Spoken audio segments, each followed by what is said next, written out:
이런 시기에 우리는 과연 어떻게 해야 되느냐? 무주택자분들은 절대로 무주택으로 남아있으면 안 됩니다. 그러면 큰일 날 확률이 점점 높아지고 있어요. 여러분 안녕하세요. 청울림입니다. 어제 정부의 9.16 부동산 대책 발표가 있었습니다. 이른바 공급 활성화 대책이었는데요. 이 대책에 대해서 여러분께 해설을 해드리고 제가 생각하는 중요한 이야기를 말씀드리려고 부랴부랴 카메라를 준비했습니다. 자, 일단 결론적으로 어제 대책이 어땠느냐, 효과가 있겠느냐 없겠느냐, 여기에 대해서 제 견해를 한마디로 말씀을 드리면 좋다 나쁘다를 따지기 이전에 이번 공급 부족 현상에 대해서 정부가 할 수 있는 일은 애초에 그렇게 크지 않았다라는 게 제 생각이었고, 어제 공급대책 발표 결과 역시 그것을 확인하는 정도의 수순이었다라고 저는 생각을 합니다. 근데 이번에 사실 이제 시장의 기대는 좀 컸어요. 왜냐하면 국토부 장관이 계속 여러 차례 발언을 통해서 시장의 기대를 높여놓은 거예요. 뭐 이런 공급 부족 초기에 압도적으로 대응을 하겠다. 뭐 이런 식으로 언론 플레이를 좀 많이 했지 않습니까? 그래서 시장의 기대는 컸지만 역시나 아무리 주택 공급 관련해서 정부가 애를 쓰더라도 지금 할 수 있는 게 많이 없었어요. 애초에. 거기에 대해서 제가 본질적인 걸 여러분께 핵심만 위주로 말씀을 드리겠습니다. 오늘 드리는 말씀이 향후 부동산 시장에 굉장히 중요한 내용이니까 끝까지 잘 들어보시기 바랍니다. 자, 일단 어제 발표에서 중요했던 거 많이 있었어요. 중요한 내용 중에 한 가지는 뭐냐면 지금 실제 우리나라 주택 공급 상황이 매우 심각하다. 이걸 어제 정부가 공식적으로 확인을 해줬다라는 겁니다. 어제 대책 발표에서 나온 통계를 보면 지난 1월에서 8월까지 8개월 동안 모든 이 주택 공급 실적이 심각하다. 인허가 실적이라든지 뭐 분양 실적, 착공 실적 이런 것들이 예년에 비해서 실제로 모두 다 반토막이 나 있는 상황을 어제 정부가 발표를 했어요.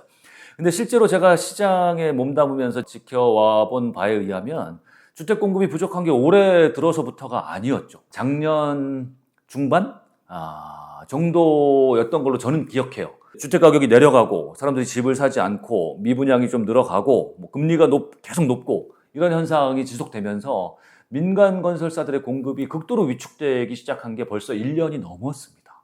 그리고 지금 시장이 돌아가는 상황을 보면 본질적인 게 해결되지 않는 한 이 민간 건설사의 공급은 계속 위축되어 있을 수밖에 없다. 그러면 지금 이 공급 부족한 현상이 결국 나중에 3년 뒤, 4년 뒤, 5년 뒤에 시장에 그대로 영향을 미치거든요. 그대로. 그러면 3년 뒤, 4년 뒤에 우리나라 주택시장은 시장에 미칠 후폭풍은 대단히 클 수 있다라는 게 지금의 생각입니다. 정부도 그걸 공식적으로 인정을 해줬고, 자, 그럼 이런 상황에서 정부가 발표한 대책은 얼마나 효과가 있겠느냐? 애초부터 효과가 있을 수 없었다. 왜 그러냐? 어제 발표한 대책의 골자는 뭐였냐면 정부에서 공급할 수 있는 주로 택지 지구의 공급을 앞당기고 늘려서 향후 몇 년에 걸쳐서 약 12만 가구 정도의 새 주택을 추가로 공급하겠다. 이게 어제 대책의 골자 중에 골자였어요.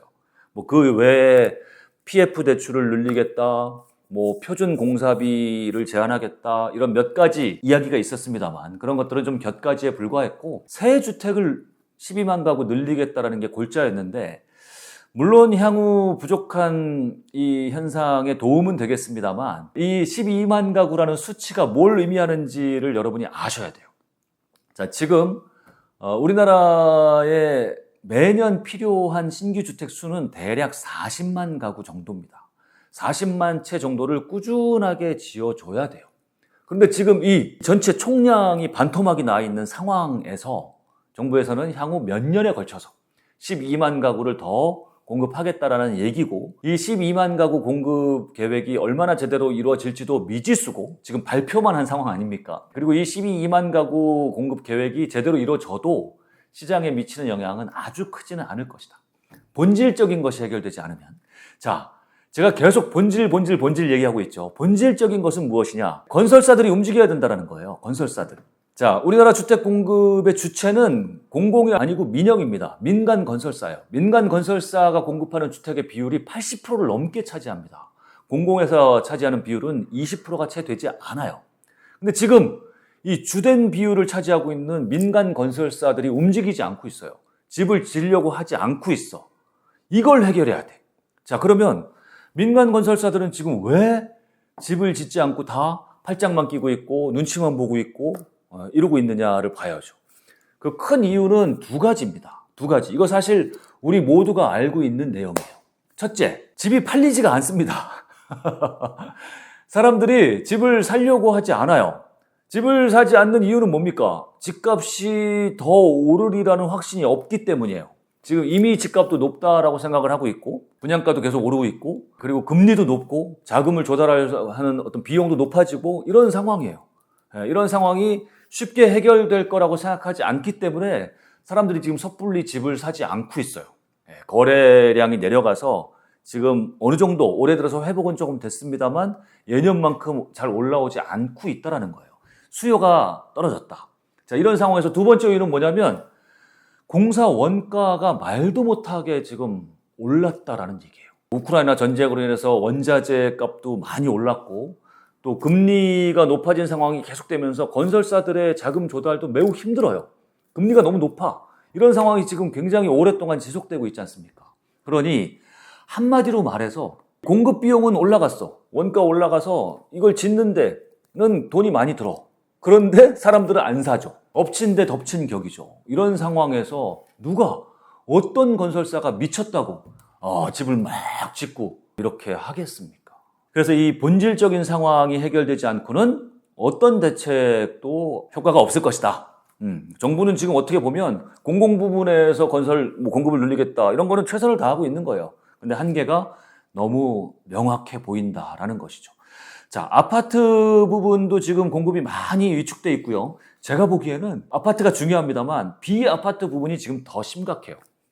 지금 비율로 보면 전체 그 신규 주택에서 아파트가 차지하는 비중이 한 60, 70% 정도 되고 비아파트 부분이 한 30, 40% 정도가 되는데 그 비아파트 부분도 비중이 되게 큰 거죠. 비아파트라고 하는 거는 뭐가 있어요?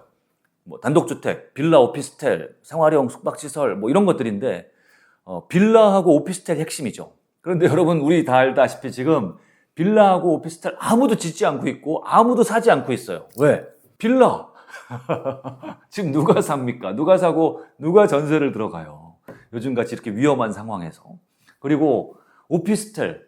한때는 아파트의 대체제로 가격도 많이 오르고 뭐 수요도 많고 했습니다만 지금 다 죽었죠.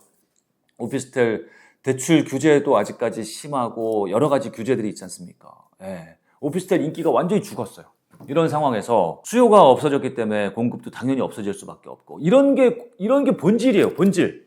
본질적으로 사람들한테 인기가 없고 사질 않고 분양하면은 분양이 안 될 거라고 판단되기 때문에 건설사는 짓질 않고 이게 본질인데 이런 시장의 근본적인 본질이 해결되지 않은 상황에서는 어떠한 것도 제대로 먹히지가 않는다라는 겁니다.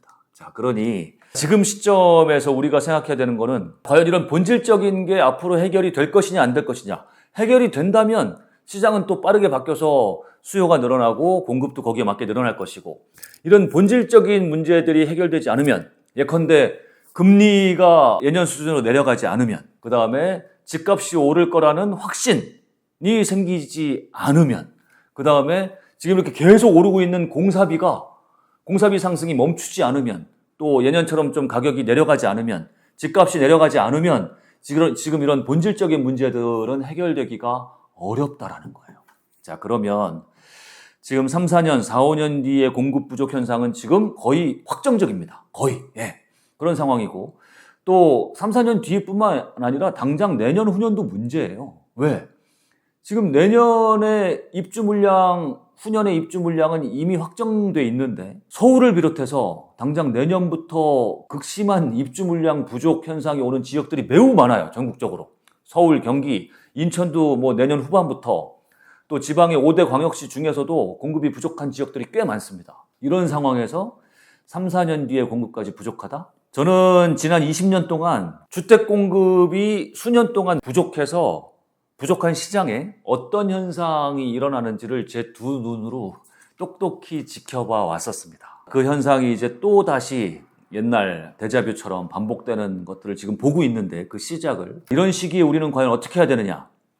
무주택자분들은 절대로 무주택으로 남아 있으면 안 됩니다. 그러면 큰일 날 확률이 지금 점점 높아지고 있어요. 지금 뭐 유튜브에서 하락론자들이 뭐 집값으로 집으로 자산 불리는 시기는 끝났다. 아파트는 이제 폭락만 남았다라고 그냥 뇌피셜적으로 얘기하는 것들 계속 듣고 있으면 안 돼요. 잘못된 신념에 빠져 있으면 안 되고 지금 이 현상 주택 수요와 공급이라는 가장 과학적이고 근본적인 논리와 현실을 팩트를 잘 지켜보셔야 됩니다. 1주택자분들도 마찬가지예요. 무주택 1주택자분들 포션이 가장 큰데 1주택자분들도 그저 그런 안 좋은 1주택을 갖고 있으면서 만족하고 계시면 안 됩니다. 그러면 나중에 주택 부족 때문에 집값 상승, 대세 상승이 올 때 굉장히 큰 상실감, 피해감 이런 거에 시달릴 수 있어요. 그런 확률이 어쨌든 지금까지는 굉장히 높아지고 있다. 그러니 지금 이런 시장의 큰 흐름을 계속 잘 지켜보시고 공부하고 예의주시하셔야 되고요.